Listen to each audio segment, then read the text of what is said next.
The motion for today reads, this House believes that the right to free speech extends to offending religion. In opening government, we have NGOA.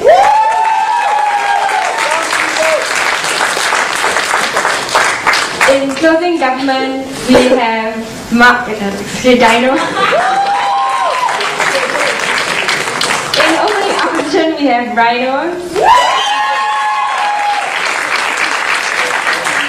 And in closing opposition, we have Git.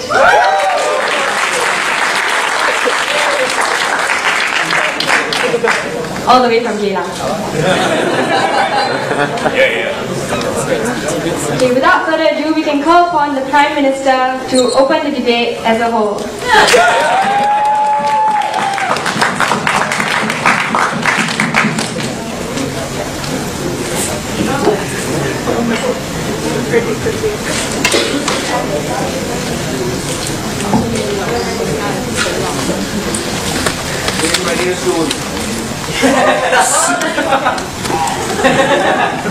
Bring it down.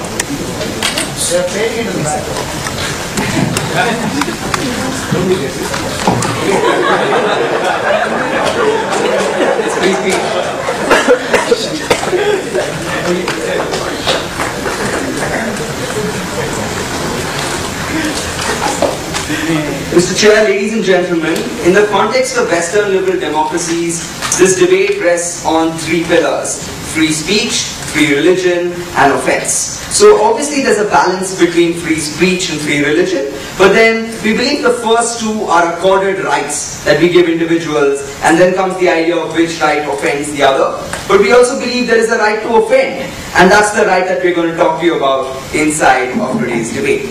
So obviously my three substantials are pretty clear, right? I'm going to talk to you of the value of free speech, freedom of religion, until where it extends, and I'm finally going to talk to you about the principle of offense and why that's extremely important, something that isn't taken into consideration under the current paradigm. So obviously we don't have a model, and this debate is about the principles, but just to get it clear, anything goes as long as you say it, right? So obviously you can offend religion in terms of criticizing it. We think the line you draw is in terms of harm, and we define that harm to be, say, tangible bodily harm. So obviously if you now consciously go and encourage people to kill one another, yes, that's harm, and that is not accounted for. But then everything beyond that goes. You can offend religion and you can criticize religious practices and things like that in Western liberal democracies to all extents. So let's look at the first idea, right? The value of free speech. So sure, there's the general argument here about, first world liberal democracies stand for freedom of speech and it's very important and blah blah blah. So I'll directly go to the nuance. So where is freedom of speech restricted?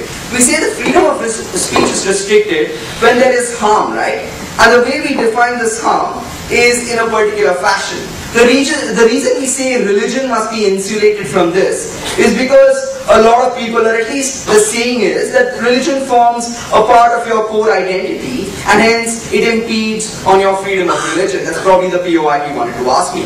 So what I say from this side, so then what I want to say on this side is that religion is just one of the many core identities that we believe in, and that's the principle we'll stand for on this side of the house. So as I said before, the line is drawn when there is positive, tangible bodily harm. The way we define that here is that yes, either there's harm to your body or that speech directly leads to you getting butchered or killed, or in the second place we say that it impedes on your freedom to practice your religion, something that we say doesn't stand under the current paradigm. Having said that, let's look at the next idea before which I'll take closing. Would you be happy to remove all restrictions on racial insults or even allow the proliferation of anti-Semitic discourse? Okay, there are two responses to this, right? Because I expected that POI. So the first response here is that we think there is a difference between race and religion, something my second speaker will explain. But secondly, we say, if that were truly essential, or if the right to offend race was something that's integral to people, then on this side of the house, we're happy to stand by that because we believe in free speech as well. Obviously, that's not part of this debate.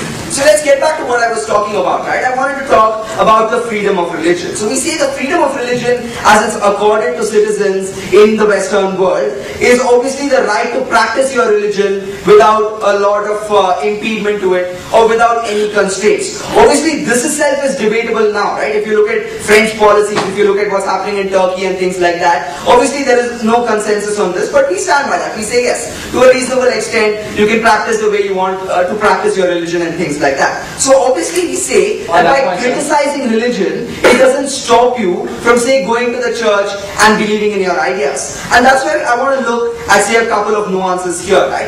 We say, the reason we say religion must not be offended is because it forms a part of your core identity. Point, sir. We say, who defines that core identity, right? Because that's very subjective and differs from individual to individual. Sit down, both of you. We say, every other identity that people believe in can be core to their ideas or core to their existence for that matter, and we regularly allow criticism of that, whether it be political beliefs, whether it be, say, you being a pacifist and wanting world peace. These are in fact ideas that are ridiculed of, right? And we completely allow for that, even though citizens might hold some of these ideas as core to themselves or even core that compared to their religion. For example, let's say I'm a vegetarian, and I stand by that. You can make fun of that, but that offends me, right? But no one cares a damn. Why? Because it doesn't come under the accord of my religion. To actually, it does, but never mind that. The next thing we say here is that when it comes to a freedom of religion, even in the cases of offending freedom of religion in terms of free speech, the line is very arbitrary, right? Because in status quo, a lot of things can be categorized as, hey, freedom of religion is hurt, and hence you must look at that. We have recent examples, right? There was a pastor in Texas who wanted to burn the Quran, and people said, oh my God, that offends religion. There were people who wanted to build an Islamic center at Ground Zero, and that perfectly followed every regulation, but no, that offends freedom of religion. Why? Because no, it just affects our sensibilities, and that's the way it is, right? So we see that's where the line is currently arbitrary. The next nuance here is that certain religions are disproportionately affected, which means we say that when it comes to, say, criticizing the Roman Catholic Church or Islam, you can say one thing and that's blown up into a big issue and they say, oh my God, what did you just say? But when it comes to a lot of other religions, right? For example, just think about it. When you say criticize Scientology because, say, its members pay a lot of fees, okay, I think you can accuse even the tournament organizers of this here. But never mind that, we'll give you a good debate. So what we're saying, right, is that a lot of religions are not affected by this. Even if you go to church, even if you go to court, over there the freedom of religion doesn't exist, right? So we say that's why, since the line is arbitrary, we need to define that. Bhavya, hold on. And we say that it's extremely important in that case. Go. We say it's irrelevant. If you have articles of faith that are open, like Hinduism or Buddhism, and do not get offense, then you're anyways taken away from this conversation. But certain identities have core articles of faith that cannot be offended by their own core system of beliefs. Yeah, that's what you think, right? But I don't think that way, because I think that you can offend religion. So that brings me to the third idea, right? The principle of offense. So I can say I'm offended for a lot of things. I can say I'm offended because I was OG in this case, but that's not the point.